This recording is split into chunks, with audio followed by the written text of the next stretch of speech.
The first time Anne noticed something was wrong with her mother, she was dropping off groceries on a sunny Tuesday afternoon. Her mom, Mrs. Chen, was watering the small flower garden she had lovingly tended for the past 15 years in their quiet gated community. "Mom, are you feeling okay?" Anne asked, noticing how her mother kept pausing to lean against the porch railing, something she never did before. Mrs. Chen smiled that familiar reassuring smile that mothers perfect over decades. "Just a little tired today, that's all." But Anna knew better. Her mother, at 68, had always been the neighborhood powerhouse, the woman who organized community bake sales, walked 3 miles every morning, and still worked part-time at the local library. Tiredness wasn't in her vocabulary. Over the next few weeks, Anne watched with growing concern as her once energetic mother began taking afternoon naps, complained of headaches that wouldn't go away with regular painkillers, and developed a strange dry cough that seemed to worsen whenever she spent time in her garden.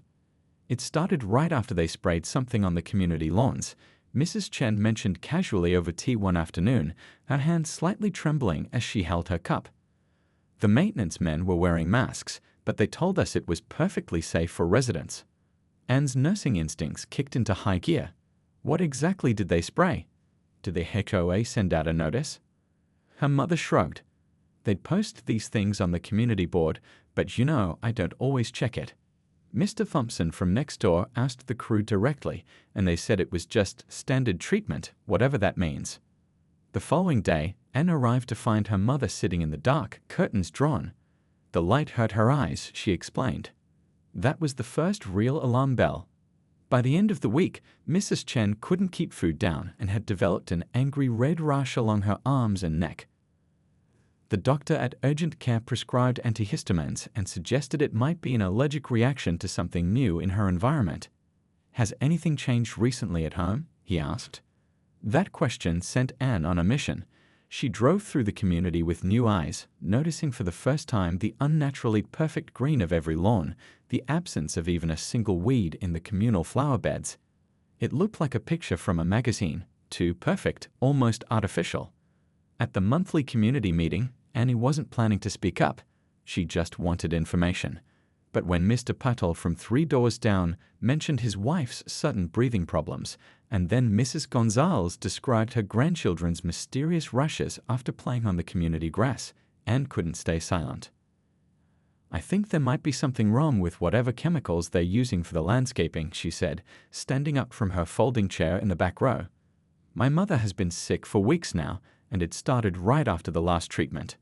The HOA president, a tall man with expensive cufflinks who lived in the largest house in the community, dismissed her concerns with a wave of his manicured hand. "The products we use are industry standard. People get seasonal allergies all the time, it's probably just that." But the uncomfortable shifting of the other board members didn't escape Anne's attention. Neither did the way the landscaping supervisor avoided eye contact with everyone in the room. That night, Anne couldn't sleep. She kept thinking about her mother, whose health seemed to deteriorate a little more each day. She thought about the other neighbors reporting similar symptoms. And she remembered something from her nursing training about how certain pesticides could cause neurological symptoms that looked exactly like what her mother was experiencing. In the soft glow of her laptop, Anne began researching. By morning, she had compiled a list of common landscaping chemicals and their potential health effects. She had also found 3 environmental testing labs in their area. This wasn't just about her mother anymore. Something was happening in their community, something the HOA clearly didn't want to discuss, and Anne was determined to find out exactly what it was, no matter who tried to stand in her way. Anne woke up early the next morning with a sense of purpose she hadn't felt in years. Before even making her coffee, she grabbed her phone and called her childhood friend who now worked at the county hospital lab. "I need a favor," Anne said, her voice still rough with sleep. "It's about my mom." 2 hours later, Annie stood in her mother's backyard wearing gardening gloves and collecting soil samples in small glass jars she'd sterilized in the dishwasher. Mrs. Chen watched from the kitchen window, her face a mixture of confusion and pride. "What exactly are you looking for in the dirt?" Mrs. Chen asked when Anne came back inside, carefully labeling each jar. "I'm not sure yet," Anne admitted, "but whatever made you sick might still be in the soil." My friend at the lab agreed to run some basic tests. While waiting for those results, Anne didn't sit idle. She borrowed her nephew's camera and positioned herself on a bench near the community entrance with a book in her lap, pretending to read while actually watching the maintenance crew. When they arrived with their truck and equipment on Thursday morning, she was ready. The crew chief, a weathered man with tired eyes, directed his team to spray along the perimeter fence. None of them wore masks or proper protective gear, just ordinary work clothes and gloves. Anne snapped photos from behind her book, noting how the liquid they sprayed had a strange, almost oily appearance as it clung to the plants. Most concerning was the fact that they put up no warning signs before or after application. That evening, Anne knocked on doors throughout the neighborhood. Not everyone answered, but those who did shared similar stories. "My dog won't even walk on the grass anymore," said the retired teacher from the Blue House. "She pulls away like it hurts her paws." "My migraines started right after they did that heavy spraying in April," the young woman from the corner unit confided. "The doctor can't figure out why nothing helps." The elderly couple across from her mother had it worst. Both had been hospitalized with breathing problems within days of each other. The doctor asked if we'd been exposed to something unusual. The husband explained, his own breathing still labored. "But we hardly leave the house these days." By the end of the week, Anne had created a detailed map of the community on her kitchen table, using colored pins to mark where people reported symptoms. The pattern was unmistakable. The worst affected homes were those closest to where the spraying was most frequent. When her friend from the lab called with preliminary results, Annie wasn't surprised, but still felt her stomach drop. "We found traces of 3 different commercial-grade chemicals," her friend explained. "One is a weed killer that's actually restricted for residential use because of its toxicity. The concentration in your samples is concerning." Armed with this information, Annie scheduled a meeting with her mother's doctor. Dr. Rivera listened carefully as Anne explained her findings, then ordered specialized blood tests. "These aren't things we routinely check for," she explained, "but given what you found, it makes sense to look more closely." The wait for those results was the longest 3 days of Anne's life. She stayed with her mother, watching as Mrs. Chen's once steady hands now trembled too much to hold her beloved teacup. The rash had spread to her torso, and she needed help getting up from her favorite armchair. When Dr. Rivera called Anne personally, rather than having the nurse relay the message, she knew it wasn't good news. "The tests show elevated levels of chemical compounds consistent with pesticide exposure," the doctor said quietly. "I'm referring your mother to a toxicologist. But Anne, this isn't something that will just go away. We need to document everything for potential treatment options." That night, as her mother slept fitfully in the next room, Anne created a detailed timeline on her laptop. When the spraying began, when symptoms appeared, what tests showed. She added photos, maps, and her neighbor interviews. The HOA board had scheduled their quarterly meeting for the following Tuesday. Annie printed everything she had gathered, organized it into a binder, and placed it on her mother's kitchen counter. The community newsletter called these meetings friendly discussions about neighborhood improvements. Annie knew this next one would be anything but friendly. Someone had made her mother sick, and that someone was about to face a reckoning they never saw coming. The community center was more crowded than usual for the quarterly HOA meeting. Anne arrived 20 minutes early, but even then had to sit near the back. She clutched her evidence binder tightly, her knuckles white with determination. Several neighbors nodded at her. Word had spread about what she was planning to do. Mr. Patel, whose wife had been struggling with breathing problems, gave her a thumbs up from across the room. The elderly couple who had been hospitalized sat in the front row, portable oxygen tank at their feet.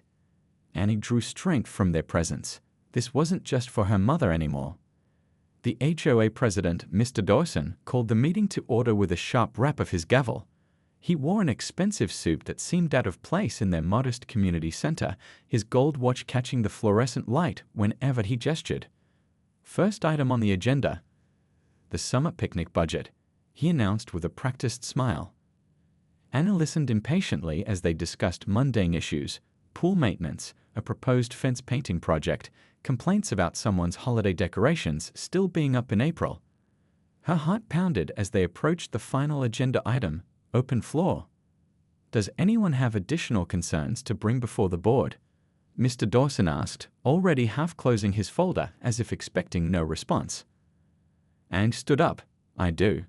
The room quieted immediately. She walked to the front, her binder of evidence held against her chest like armor. My name is Anne Chen. My mother has lived in this community for 15 years. Her voice shook slightly, but grew stronger with each word. 2 months ago, she started getting sick, really sick, and she's not the only one. Anne placed her binder on the table facing the board members. She opened it to the first page, a map of their community with red pins marking homes where residents had reported illnesses. I've spoken to 26 households. 17 report unusual health problems beginning after the landscape treatments started using new chemicals in February. She flipped to the next page, photos of the maintenance crew spraying without proper equipment. The soil tests from my mother's yard show high levels of 3 restricted chemicals that shouldn't be used in residential areas. She placed the lab report in front of them, and her blood tests confirm poisoning. The board members exchanged uncomfortable glances, all except Mr. Dawson, whose face had hardened into a mask of irritation. These are serious allegations, he said, not bothering to look at any of her evidence. Our landscaping contractor assures us all products used are industry approved. That contractor is Green Valley Landscaping, Anne replied, which, according to public records, you own, Mr. Dawson. A murmur rippled through the crowd. This was news to many residents. Mr. Dawson's face flushed. I don't see how that's relevant. There's no conflict of interest here. It becomes relevant. Anne continued, her voice steady despite her racing heart, when you choose cheaper industrial-grade chemicals to save money, putting profits above people's health. An older woman on the board, Mrs. Wilson, who had always been kind to Anne's mother, reached for the lab reports with a frown. I was never informed about any of this, she said quietly. Because there's nothing to inform about, Mr. Dawson snapped. This is fear-mongering based on coincidence. People get sick all the time. Not like this, called out the elderly man with the oxygen tank. My lungs worked fine for 70 years until your crew started spraying that stuff. Others began to speak up. The woman whose dog had developed seizures, the family whose children had persistent rushes, the gardening club members who had all experienced unusual symptoms. Mr. Dawson banged his gavel repeatedly. This meeting will maintain order. When the room finally quieted, his lawyer's smooth voice took on a threatening edge. Making unfounded accusations about a business is called defamation, Ms. Chen. It's something people can be sued for. Anne felt a chill at his words, but stood her ground. Truth is an absolute defense against defamation, Mr. Dawson, and I have the truth right here. She tapped her binder. The meeting erupted into chaos, some residents shouting questions at the board, others coming forward with their own stories. Through it all, Mr. Dawson refused to acknowledge the evidence. As Anne left the community center that night, her neighbor Mrs. Gonzalez stopped her with a gentle hand on her arm. What happens now? She asked, worry lines deepening around her eyes. Anne watched Mr. Dawson huddled with 2 other board members in the parking lot, their angry gestures visible even from a distance. Now, Anne said, her voice quiet but determined, we take this fight to people who can't ignore us anymore. The morning after the heated HOA meeting, Anne's phone wouldn't stop ringing. Neighbors she'd never spoken to before wanted to share their stories, offer support, or simply thank her for speaking up. By lunchtime, she had created a group chat with 32 community members. We need to meet somewhere private, Anne typed, not in the community center. They gathered that evening in Mr. Patel's basement. His wife served tea while people squeezed into every available space, sitting on folding chairs, leaning against walls, some even sitting cross-legged on the floor. The room buzzed with nervous energy. Annie stood by a makeshift whiteboard, actually just large sheets of paper taped to the wall. First, we need to understand what we're facing, she began. The retired high school science teacher raised his hand. I've been researching the chemicals in your report, he said, his voice carrying the authority of his former profession.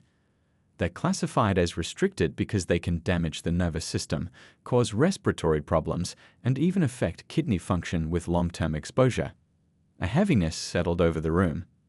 Anne thought of her mother, now staying with her sister because she could barely get out of bed. Can't we just call the police? asked a younger woman holding a sleeping toddler. I tried, the elderly man with oxygen explained. They said it's a civil matter, not criminal. Unless someone dies. His voice trailed off. Annie wrote legal help at the top of the paper. We need someone who specializes in environmental cases. My cousin works for a law firm in the city, offered Mrs. Gonzalez. Let me call her tonight. By the end of the meeting, they had formed committees, one to research lawyers, another to contact environmental agencies, a third to gather more medical evidence, and a fourth to handle communication. What about the media? Suggested a quiet man who had been sitting in the corner. Everyone turned to look at him. My daughter went to college with someone who now works at Channel 8 News. Maybe they'd be interested in this story. Anne hesitated. Mr. Dawson already threatened to sue me for defamation if we go public. He's counting on our fear, interrupted Mrs. Wilson, the older board member who had seemed concerned during the meeting. Anne was surprised to see her there. I've served on that board for 7 years, and I never knew about his connection to the landscaping company. That's a clear conflict of interest, and it's against our bylaws. The next morning, Annie took time off work to visit her mother. Mrs. Chen looked smaller somehow, her usually bright eyes dulled by pain and medication. The specialized blood tests had confirmed toxic levels of pesticide exposure, and the doctor was concerned about possible kidney damage. The community is coming together, Mom, Anne told her, gently applying lotion to her mother's rash-covered arms. We're going to fight this. Mrs. Chen squeezed her daughter's hand weakly. Be careful. Men like Mr. Dawson have powerful friends. As if to prove her mother's warning, Anne returned home to find a certified letter in her mailbox. Inside was a formal cease and desist notice from Mr. Dawson's attorney, demanding she retract her false statements about Green Valley landscaping or face legal action. Her hands shook as she read it, but instead of fear, she felt a strange calm settle over her. They wouldn't send this if they weren't worried. That evening, the local news ran a short segment. Residents in Oakwood Gardens claim toxic landscaping chemicals are making them sick. The HOA president denies these allegations. We'll have more on this developing story. Anne's phone lit up with messages from the group chat. They're trying to scare us, she typed back. But we have something stronger than their threats. We have the truth. The next day, 3 more cease and desist letters arrived for other community members. But so did a business card, hand-delivered by Mrs. Gonzalez, Lisa Ray's environmental attorney. She's willing to meet with us tomorrow, Mrs. Gonzalez said, her eyes bright with hope for the first time in weeks. She says we might have a case. Anne looked at the growing folder of evidence on her kitchen table, lab reports, medical records, photos, and now the threatening letters that only made them look more guilty. We definitely have a case, she said. And they know it. The law office of Lisa Reyes was smaller than Anne had expected, just 3 rooms above a bakery downtown. But the attorney herself radiated confidence as she reviewed their evidence spread across her conference table. This is actually quite compelling, she said, setting down the lab reports. Her dark-rimmed glasses couldn't hide the spark of interest in her eyes, especially the pattern of illness corresponding with spraying schedules. 10 community members had squeezed into the small conference room, including the elderly couple, Mr. Patel and Mrs. Gonzalez. Hope flickered across their faces. So you'll take our case? Anne asked. Lisa leaned back in her chair. I should be upfront with you all.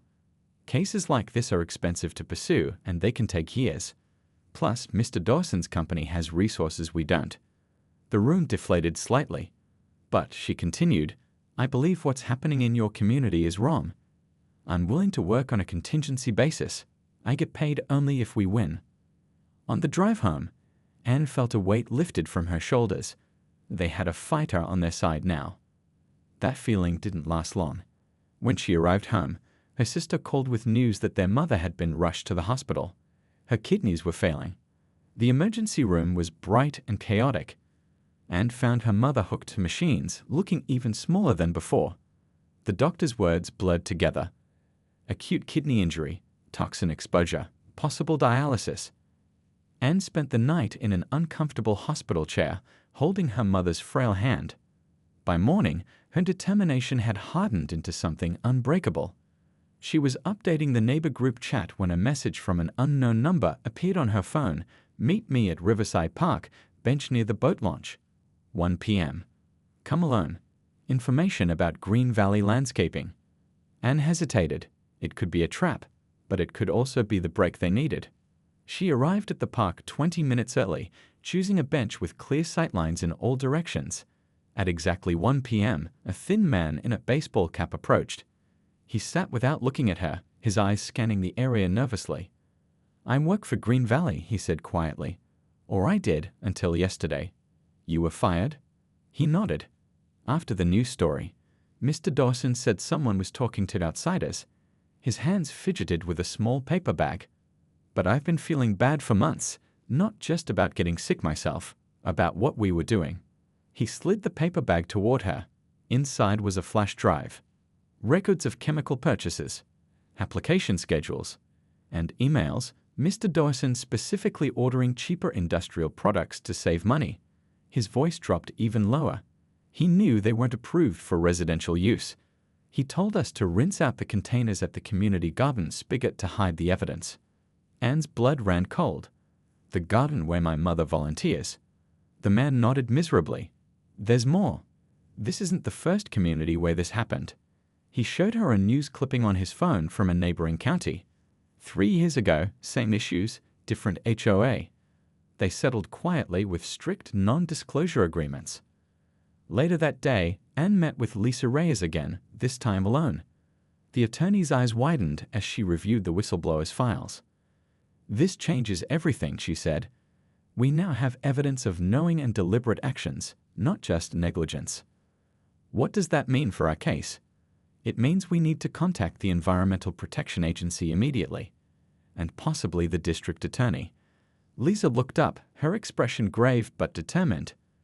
"This crosses the line from civil into potential criminal territory." As Anne drove to the hospital that evening to share the news with her mother, her phone buzzed with text notifications. The neighbor group chat was exploding with messages. Breaking NEOs. State environmental officials have just announced they're launching an investigation into Green Valley landscaping and multiple HOAs they service based on reports of toxic chemical use in residential areas. Anne pulled over, her hands shaking too much to drive. On the radio, a reporter was already covering the story. Allegations that restricted agricultural chemicals were deliberately misused in several communities, potentially endangering hundreds of residents. Officials are urging anyone experiencing unusual health symptoms to seek medical attention immediately. She rested her forehead against the steering wheel, tears mixing with laughter. Someone had finally listened, and now everyone would know. The next few weeks passed in a blur of activity. Anne split her time between the hospital, where her mother was undergoing dialysis 3 times a week, and meetings with their attorney and the growing community action group. The state investigation had brought media attention. News vans parked at the community entrance, reporters asked for interviews, and suddenly their small neighborhood was in the spotlight. Some residents embraced the attention, while others pulled their curtains and refused to talk. "We're filing our lawsuit today," Lisa Reyes announced to the packed living room in Mrs. Gonzalez's house. 17 families had joined as plaintiffs, with Anne's mother listed first. The complaint alleges negligence, fraud, and willful endangerment. A mixture of cheers and nervous murmurs filled the room. This made it real. They were taking on not just Mr. Dawson, but the entire HOA board and management company. "What happens next?" asked Mr. Patel, who had become Anne's right-hand person in organizing the community. "They'll respond with motions to dismiss," Lisa explained. "They'll claim there's no proof their chemicals caused the illnesses. That's why we need to keep gathering medical evidence." 2 days later, Anne received notice that Mr. Dawson had filed a countersuit against her personally, claiming she had orchestrated a malicious campaign to destroy his business. "It's a scare tactic," Lisa reassured her over the phone. "He's hoping you'll back down." But the weight of it all was crushing. Anne had used all her vacation days and was now taking unpaid leave. Medical bills for her mother were piling up, and some neighbors were starting to worry about the legal battle ahead. "My husband thinks we should just move," confided one woman whose children had developed breathing problems. "He says it's not worth the stress. Even worse, the HOA board had called an emergency meeting and voted to increase monthly dues by 40% to cover unexpected legal expenses. They were using the community's own money to fight against them.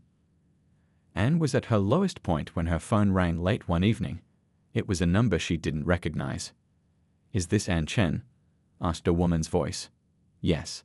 My name is Dr. Taylor. I'm with the State Health Department. We've been reviewing the environmental testing results from your community." Anne sat down, her heart pounding. "The contamination is significant.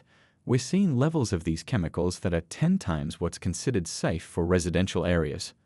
The doctor's voice was calm but serious. "We're recommending immediate soil remediation and expanded testing of nearby groundwater sources." "What does that mean for the people already affected?" Anne asked, thinking of her mother's failing kidneys. "We're establishing a medical monitoring program for all residents." And she paused. "I've been authorized to tell you that our findings have been shared with the district attorney's office. They're considering criminal environmental charges." After hanging up, Anne sat in stunned silence. Then she called Lisa Reyes. The attorney was cautiously optimistic. "This changes the game.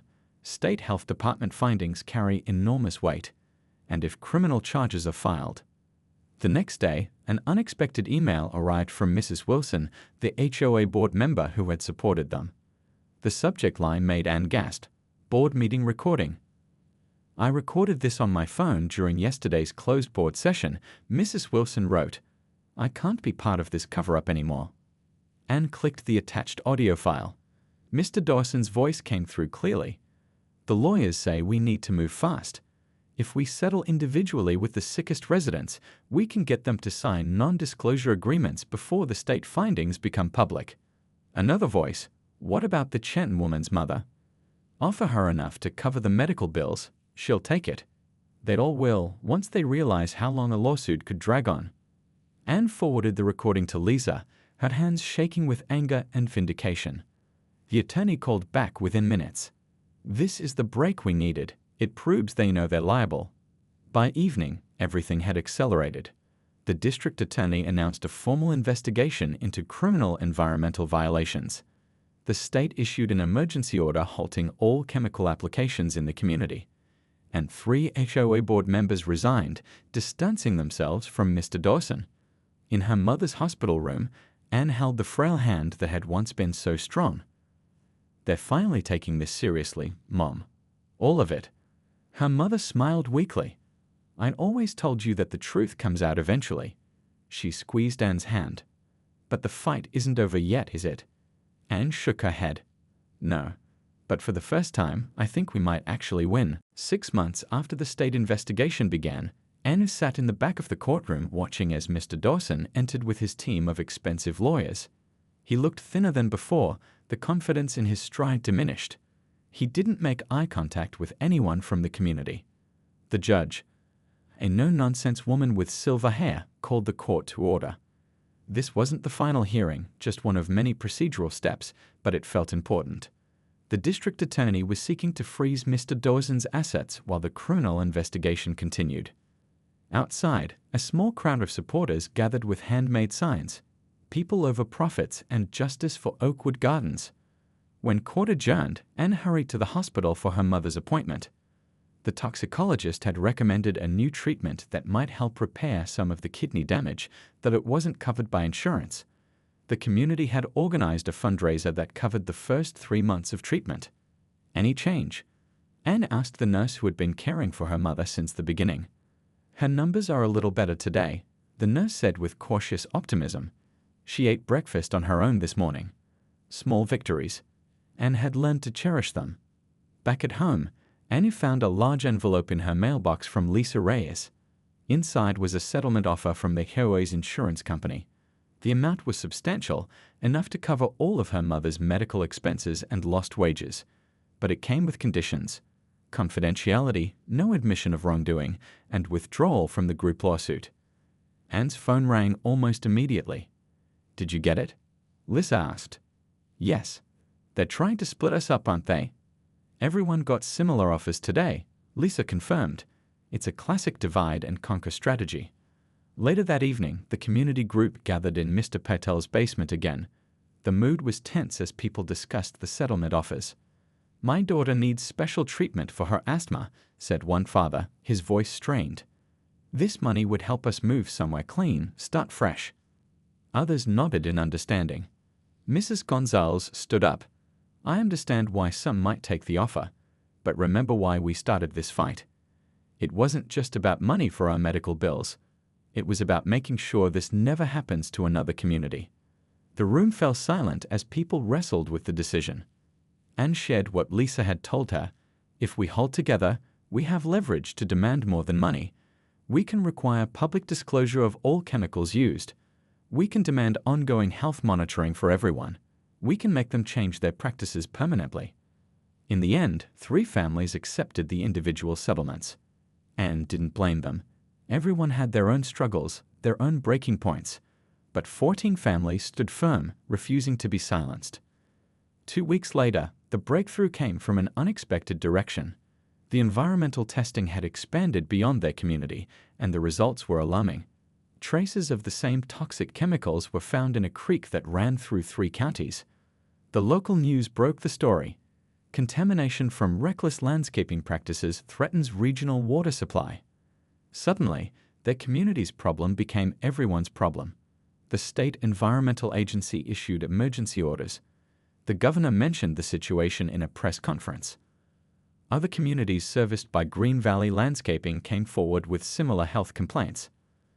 Mr. Dawson's remaining supporters on the HOA board finally turned against him, voting to terminate the landscaping contract and cooperate fully with investigators. On a warm spring day, almost a year after Anne had first noticed her mother's symptoms, Mrs. Chen sat in a wheelchair in her small garden. Workers in protective gear carefully removed the contaminated soil around her property, replacing it with clean earth. Similar work was happening throughout the community. "It'll be safe to plant your flowers next season, Mom," Anne said, sitting beside her. Her mother smiled weakly. The damage to her kidneys was permanent. She would need dialysis for the rest of her life, but there was a peace in her eyes that had been missing for months. "Look," she said, pointing to where their neighbors had gathered by the community entrance. They were taking down the old Oakwood Gardens sign and replacing it with a new one. "Oakwood Gardens, a community that stands together." Anne squeezed her mother's hand. Their fight wasn't over. The lawsuits would continue for years, and many health issues would never fully resolve. But something fundamental had changed. People who had once been just neighbors were now a community in the truest sense, and that perhaps was the greatest victory of all.